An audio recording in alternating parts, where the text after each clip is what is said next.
Hello Ride-On people, so you join us for a fun ride. Let's go fast.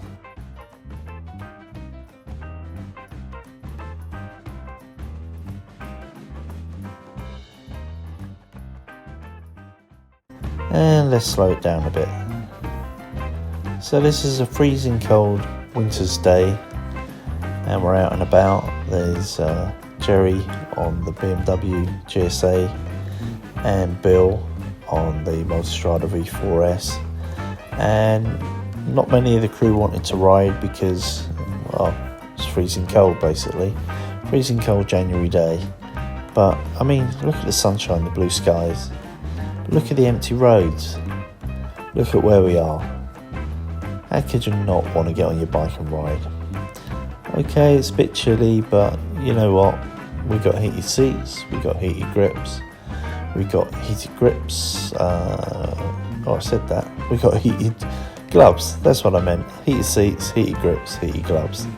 So we're pretty toasty, especially with a couple of layers underneath our Gore-Tex jackets to block the wind out. And you know, ride for an hour or so, have a leg stretch for 10 or 15 minutes, ride for another hour, stop somewhere for lunch, have some hot coffee. You can still get out and about and enjoy a nice winter's ride. So why don't you? Have you been out on your bike somewhere recently? Perhaps you commute every day through winter.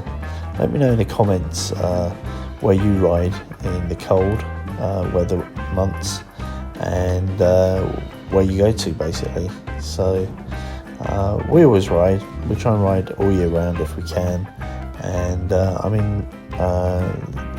I'm really enjoying the Tiger at the moment, the Tiger 1200 Rally Explorer. I think I've got about 4,500 miles on it now, and I feel very at home.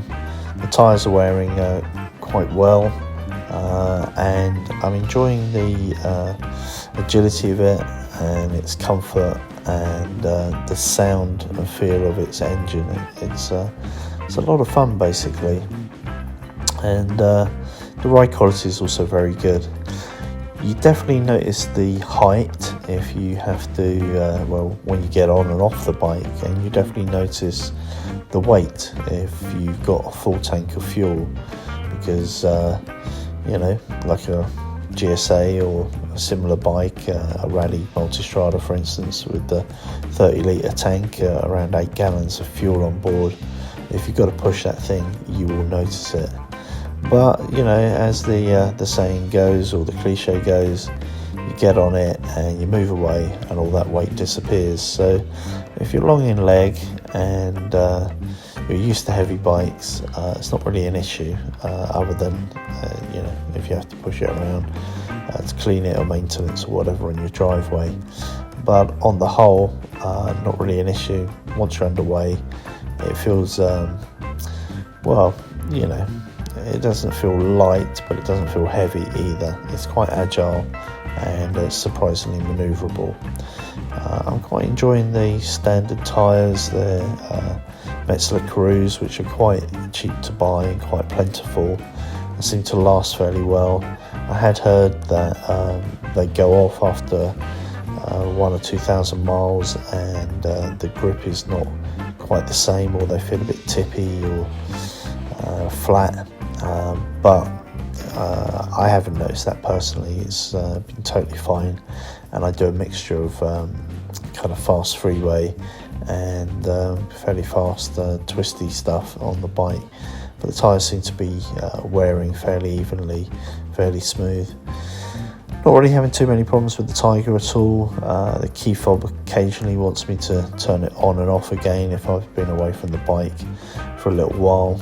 I wish it didn't do that. I don't know what's wrong with regular keys, to be honest. I'd sooner just have a regular ignition key than a keyless fob, but if you're going to have a keyless fob, make sure it works.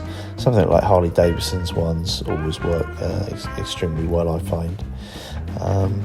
But overall, the bike has been easy to live with. It's well mannered. I've got it set up now the way I want it, in terms of I've got my Beeline fitted to it. I've got my Garmin Zumo on a nice Evotech bracket high up in my visibility, and you know, combined with my Cardo Edge, that's all I need in terms of navigation and audio and intercom. So yeah, overall the bike is pretty easy to live with. The build quality seems good. I can let it get covered in road salt and dirt and stuff, and then just get the pressure washer out and pressure it down, and just, you know, hose it off. Maybe clean it, dry it rather with the leaf blower if I feel like it. But all the surfaces seem to come up well. I've got no real problems or issues with that. I still don't have the accessories for the damage caused when a friend knocked it over, but I'm hoping the final parts of that will be in soon, and I can have them fitted to the bike so that it will be spick and span and looking all good again, like my new helmet does with its orange flash iridium visor. I'm digging the look of that new helmet. It's pretty cool. Anyway, fun ride out. Get out on your bikes. Let me know where you've been. I'd be interested to know.